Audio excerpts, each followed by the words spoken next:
Hi, my name's Emer and I'm normally striving for self-sufficiency, but I have decided to pause that while I go on holiday. I will do a separate video on why I needed a holiday. And excuse me for holding the microphone, but it's not brilliant. The sound isn't brilliant when I wear it, so I just want to make sure the sound's okay. So I am holding it. I know it looks weird, but forgive me on that. So last week, my partner and I checked into East Midlands Airport. We had dropped our baggage off. We went through security with our hand luggage, and I always bring my trusty flask. They don't advertise it very well, but you can bring an empty water bottle or flask or container through security. So long as it's empty, you can do that, and then you can fill it up on the other side. So I usually do that because I hate giving the airport any more money, and it's more environmentally friendly. The water fountain was broken, but I've got no issues with queuing up at the bar and asking them, could they please fill up my water bottle?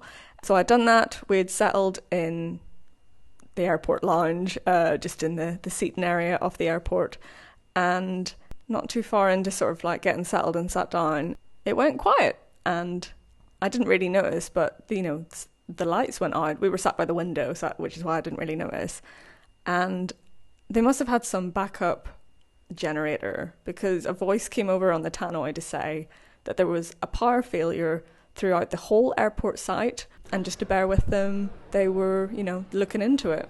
It did make me laugh a little bit, because I thought, a YouTube content creator with a prepper based channel, and this happens. So this is what we did observe. All lighting was off. There was no lighting in the toilets. The toilets couldn't flush because it's one of those like hand sensors sort of flush system. The bars and restaurants couldn't use their tills.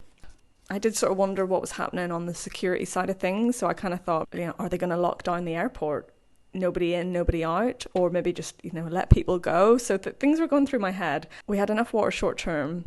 We had plenty of food because we had a long flight ahead. I knew we might not have got to a shop on the other side because we wouldn't arrive into Tenerife until the evening.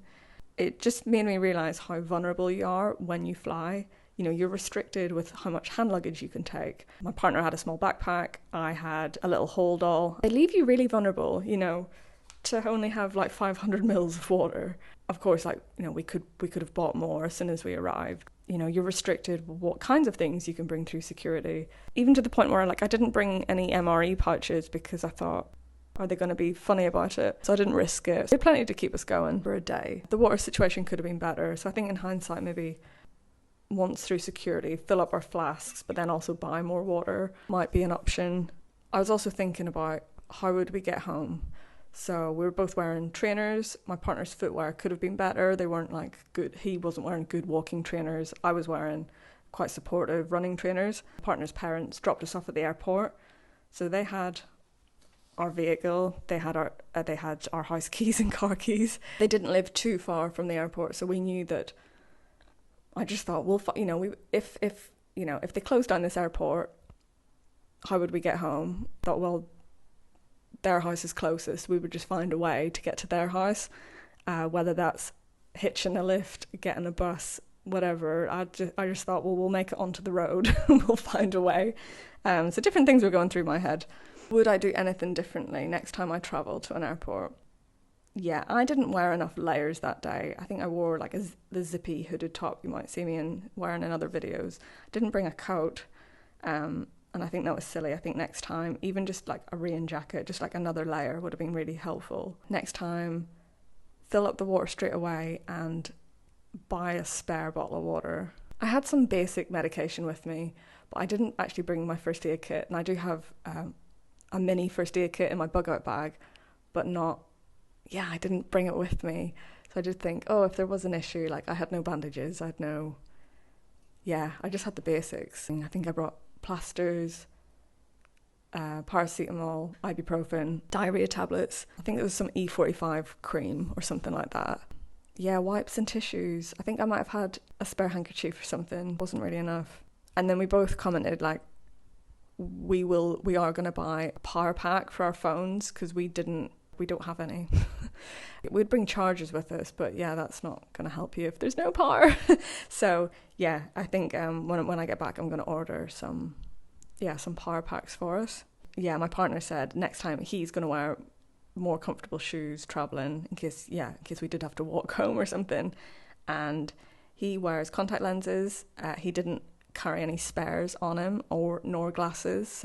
He said, he will bring his contact lens case and his glasses next time as well. Overall, it was, even though the power cut itself, it only lasted maybe 10-15 minutes, but there was that initial sort of uncertainty, not knowing how long it was going to last, not knowing would we get our holiday, would we have to leave, different things were going through our heads. So power failure could happen at any time. Like, I didn't know, was that a power failure just in the local area? Was it just the airport? Was it a national power outage? We are, pardon the pun, left in the dark. So it's just interesting that these things can happen at any time. And I know some other preppers have sort of commented like they don't feel comfortable flying, there's just too much out of your control. And I totally get that. I think, pre-COVID, I wasn't keen on flying for environmental reasons. And post-COVID, it was like, let's just go on holiday. Like, we need a break. So my family live in Ireland, so I do get the ferry there sometimes, but it's actually quite expensive. Sometimes I have to fly. That's just sort of the cheapest, most convenient, quickest option for me.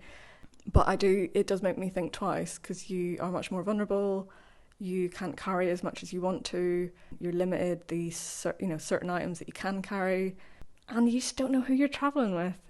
There's just too many nutters. Especially, I think that for long haul flights. I just think you just don't know who's on that flight. You don't know who you're going to be stuck with. You are so vulnerable. And I don't like that. I like to be in control. You're leaving a lot of trust to other people. And the elements, there's been quite a few issues of turbulence recently in the news.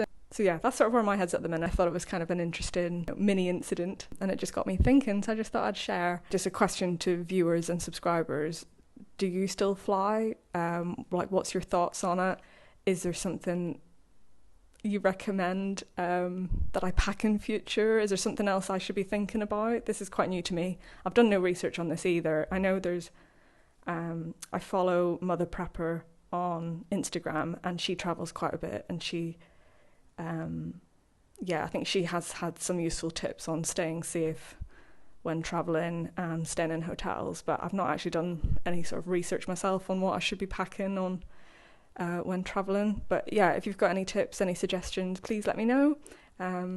Useful for me, but it's useful for other viewers as well. Hello, my name's Emer, and whilst I'm normally striving for self-sufficiently... Oh, I said it wrong. Hi, my name's... Self-sufficiently.